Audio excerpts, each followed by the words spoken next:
Social મીડિયાના જમાનામાં દરેક વ્યક્તિ સોશિયલ મીડિયાનો ઉપયોગ કરે છે, સરકારી એજન્સીઓ પણ ઉપયોગ કરે છે અને પોલીસ પણ ઉપયોગ કરે છે. પોલીસના આપણે કેટલાક વિડીયો જોતા હોય છે, બિફોર આફ્ટરના રીલ્સ બનાવતા હોય છે અને અપલોડ કરતા હોય છે, અને કોઈ ક્રાઇમની ઘટના બની હોય ત્યારે પણ રિકન્સ્ટ્રક્શનના વિડીયો સામે આવતા હોય છે અને વાયરલ થતા હોય છે. આવું જ કે એક વિડીયો સુરતની એસઓજી પોલીસે બનાવ્યો હતો, તે સોશિયલ મીડિયા પર અપલોડ કર્યો હતો અને વાયરલ પણ થયો હતો.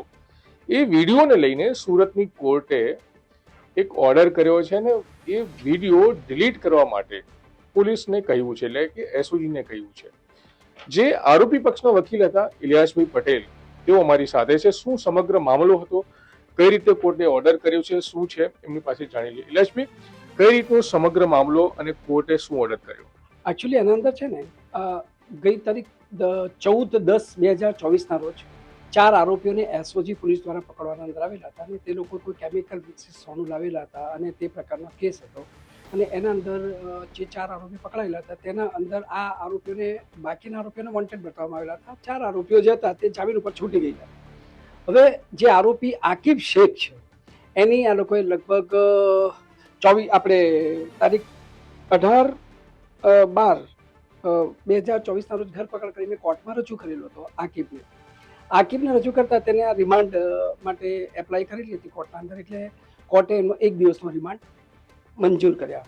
1 દિવસનો રિમાન્ડ મંજૂર કર્યા બાદ પોલીસે તે રિમાન્ડના મુદ્દાઓના અંદર બતાવેલું હતું કે ભાઈ એની પાસેથી સિમ કાર્ડ રજૂ કરવાનું છે, એના બેંક સ્ટેટમેન્ટ લેવાના છે, ઇન્ટ્રોગેશનના અંદર એ કંઈ બોલતો નથી, સોનું કેવી રીતના લાવ્યો છે, શું છે. હવે મેઇન આરોપીઓ પકડાઈ ગયેલા હતા, પણ છતાં બી આને માંગેલો તો કોર્ટે એને 24 કલાકના રિમાન્ડ આપેલા હતા.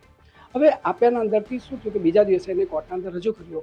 સાથે સાથે પોલીસની રાતના રીલ રજૂ થઈ અને તેના અંદર પોલીસ દ્વારા એસઓજીનું પાછળથી બેનર લગાવ્યું હતું અને તે બેનરમાં પોલીસ સ્ટેશનના અંદર જ કેટલાક મતલબના અંદર કે આ 6 કરોડનો 8 કરોડનો આરોપી છે અને પોલીસ આને પકડી લાવેલી છે, આ પ્રકારના. જો કે આ આરોપી પાસેથી કશું પકડાયેલું બી નહોતું ને આરોપીને કોઈ લેવા દેવા પણ નથી, પણ આ આરોપીના સ્ક્રીનશોટ, મેઇન આરોપી હતો એની પાસેથી સ્ક્રીનશોટ મળી આવેલા. તમે સ્ક્રીનશોટ બતાવે કે જો સાહેબ એક બ્લેન્ક સ્ક્રીનશોટ છે અને અગાઉ ચાર્જશીટના અંદર બધું રજૂ થઈ ગયેલું છે. તો પછી મેં કહું પોલીસે જો રિમાન્ડ રજૂ કર્યો તો રિમાન્ડ પર એને રાખ્યો 24 કલાક માટે. તો પોલીસે એનો પ્રોગ્રેસ રિપોર્ટ કોર્ટ રૂબરૂ રજૂ નથી કર્યો કે જે કારણોસર આ લોકોએ કસ્ટડી લીધી અને કોર્ટ પાસે રિમાન્ડ માંગ્યા. તો પછી કોર્ટ તો પ્રોગ્રેસ રિપોર્ટ બાબતે કોર્ટને ખુલાસો કરવા માટે અમને બોલાવ્યા અને કોર્ટને પાસે જ્યારે ખુલાસો કરવા માટે બોલાવ્યા ત્યારે પ્રોગ્રેસ રિપોર્ટ નહોતો, આરોપી પાસેથી શું પકડાયું, શું નથી પકડાયું, શું રિકવર કર્યું, કઈ બાબત જાણતા નહીં હતા.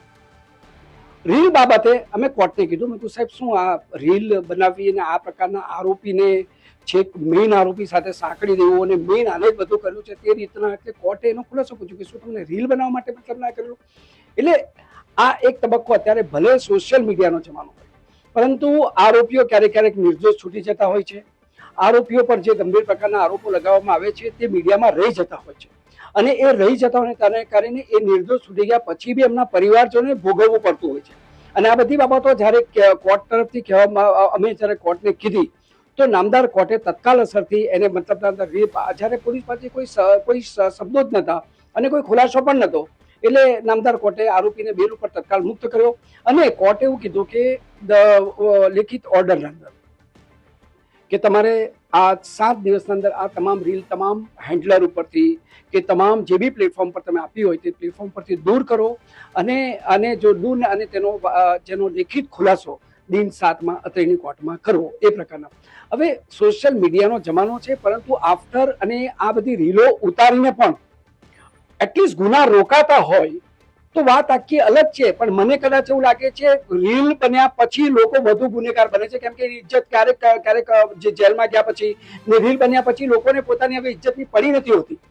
તો એના કરતો ગુનાને કંટ્રોલમાં લેવા કરતા ગુનેગારોને કંટ્રોલમાં લેવામાં આવે અને એ પ્રકારની રીલો રજૂ કરવાના અંદર આવે કે ભાઈ ગુનો સમાજમાંથી અટકી ગયો છે.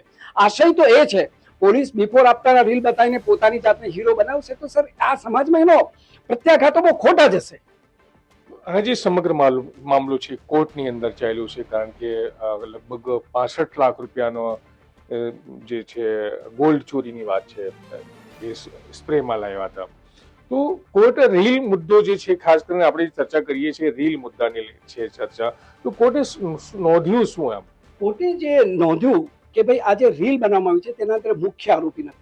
હવે રીલમાં એ પ્રકારનું બતાવવામાં આવ્યું કે પોલીસ કમિશનર પોતે જાતે આમાં તપાસ કરી રહ્યા છે. એટલે મુદ્દો તો એ હતો કે પોલીસ કમિશનર તો જાતે તપાસ કરતા હોય અને કોઈ પીએસઆઈ લેવલના વ્યક્તિ એમના નિર્દેશ હેઠળ તપાસ કરતા હોય તો જો એ પોલીસ કમિશનર જો તપાસ કરતા હોય તો તે બી એક વિટનેસ કહેવાય.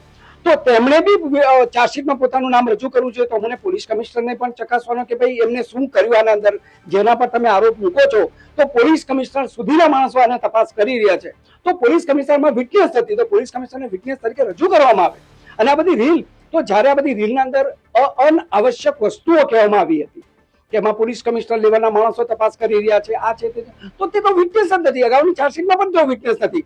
તો આ પ્રકારના જે બધા જૂઠાણાઓ છે, આ પ્રકારની જે બધી વાતો છે, એનાથી એકચ્યુઅલી છે ને કે કોર્ટના અંદર કે પ્રી ટ્રાયલ ચાલતા પહેલા મીડિયા ટ્રાયલ થઈ છે.